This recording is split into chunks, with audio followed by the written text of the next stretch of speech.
ትሁቴና አባባ እንዲሁም ደግሞ ዳኒና ናቲ በሚገርም ሁኔታ አቶ ገዛኸኝን ለፍርድ አቀረቡት።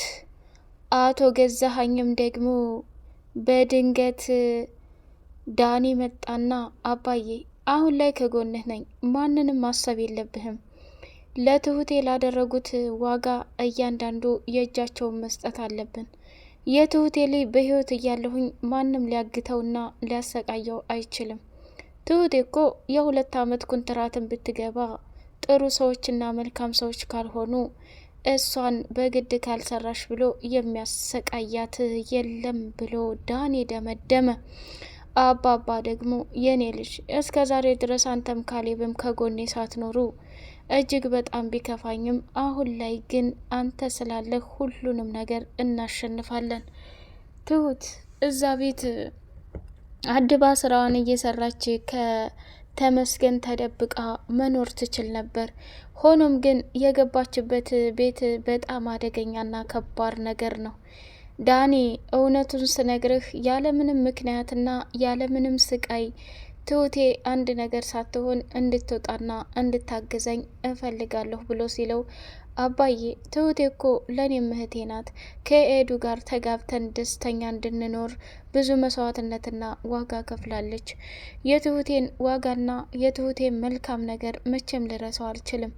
አሁንም ቢሆን እሷ ካለችበት ችግር በፊት እንዳወጣናት አሁንም እናወጣታለን ብለው ወሰኑና ፖሊሶች ወደ ቤት አምጥተው ትሁቴም እያንዳንዱ ያቶ ገዛኸኝን ቅሌትና ውርደት ለፖሊሱ ከተናገረች በኋላ እዚህ ጋር ላይ ፈርቢ፣ አንቺም ያለ ፍላጎትና ያለ ግዴታሽ እዛ ቤት እንድትሰሪ በጭራሽ አንፈልግም።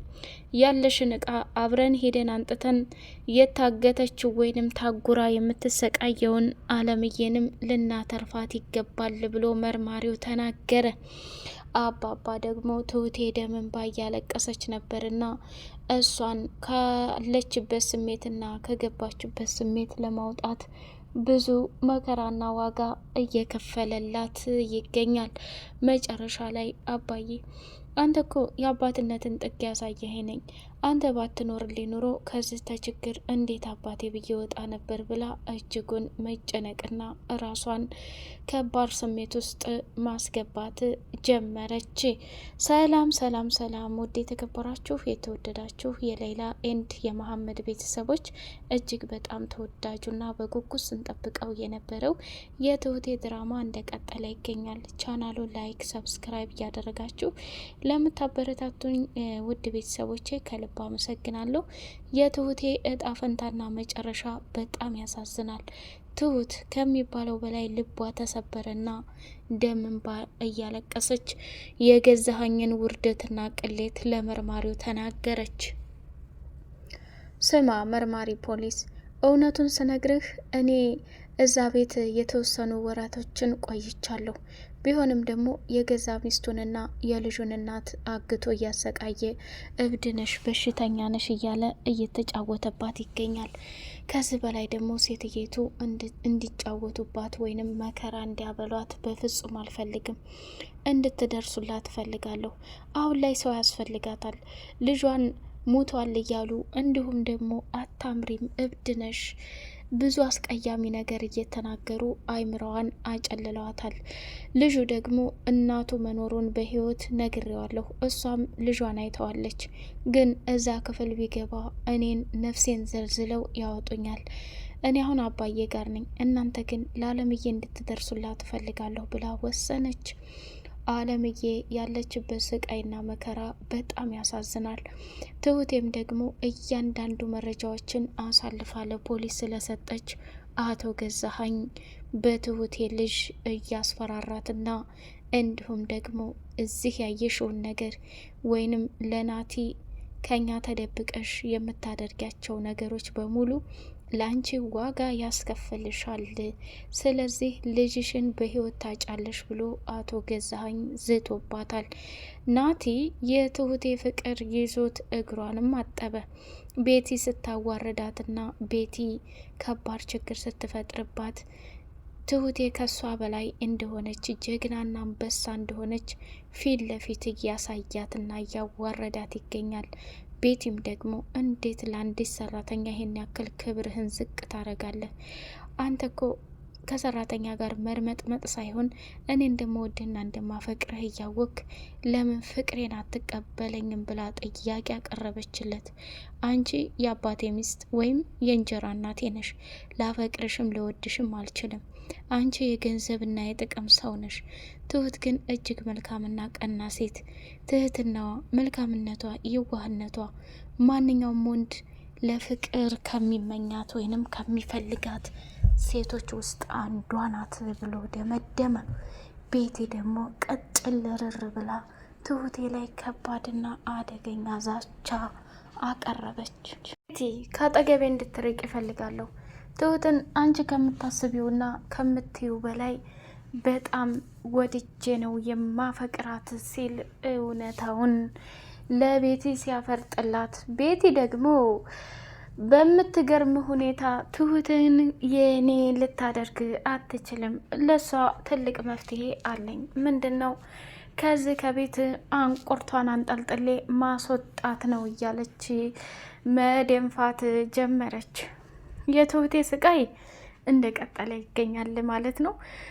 አቶ ገዛኸኝም ቢሆን ትሁትን በፍጹም እንደማይለቃትና በልጇ እንዳስፈራራት አይተናል። ትሁትም ደግሞ ወይኔ ጉዴ ምን ነው በቀረብኝ፣ በልጅ ምክንያት ደግሞ ዙሮ መጣብኝ፣ እንዴት አወቀ?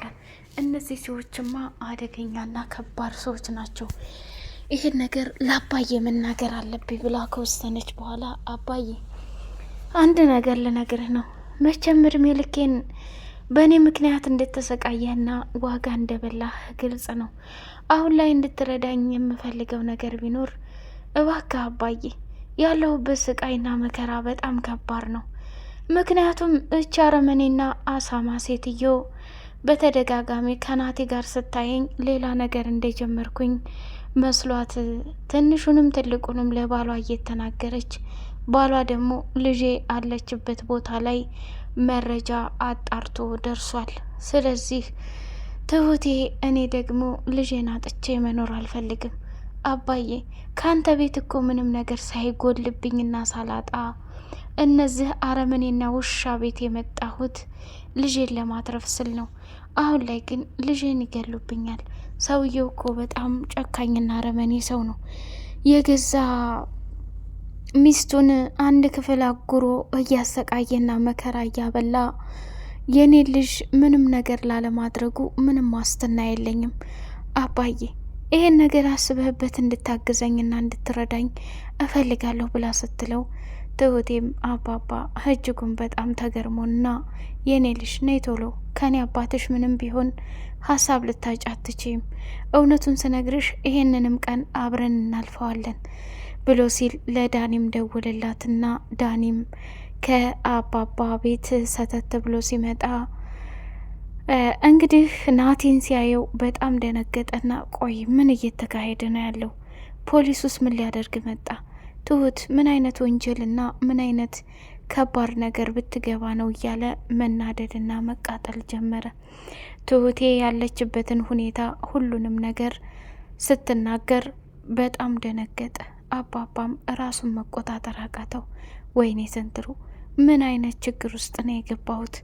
ጭራሽ አሁን ሰላሟን አግኝታ ተረጋግታ ትኖራለች ስል እንደው እድሜ ልኳ እንድትሰቃየች እድሜ ልኳ በፈተና እንደታጠረች ቆየ። ትሁቴ መጨረሻ መቼ ነው እያለ አባባ ከሚባለው በላይ ለትሁቴ ልቡ ተሰበረና ለትሁቴ በጣም አዘነና ወይኔ ጉዴ የዘንድሮማ የተለየ ነው፣ የዘንድሮ በጣም የተለየ ነው እያለ ራሱን መውቀስና መቃጠል ጀመረ። ትሁትን ካለችበት ችግር ለማውጣት ብዙ ዋጋና መስዋዕት እየከፈለ ይገኛል ማለት ነው። ትሁቴም ድፍት ብላ ስታለቅስ ያየችውን መረጃ ሁላ ፈርማ ስትሰጥ አባባም እንባዋን ጥርግ አደረገላት ማለት ነው። ዳኒም ደግሞ ናቲን እዚህ ምን አባክ ትሰራለህ? ምን ልታደርግ ነው የመጣኸው? ብሎ ሲለው አንተ አይመለከትም፣ እኔ ትሁትን ተከትዬ ነው። ትሁት ካሌብ ማፍቀሩን ተውሾ እንዴ ብሎ ሲላት፣ ዳኒ አሁን በእናትህ የሚጠየቅበት ጥያቄ ነው፣ እኔ እኮ ችግር ውስጥ ነኝ ያለሁት ብላ ስታስረዳውም ዳኒ የተለመደ ቀልድና ጨዋታውን ጀመረ ማለት ነው።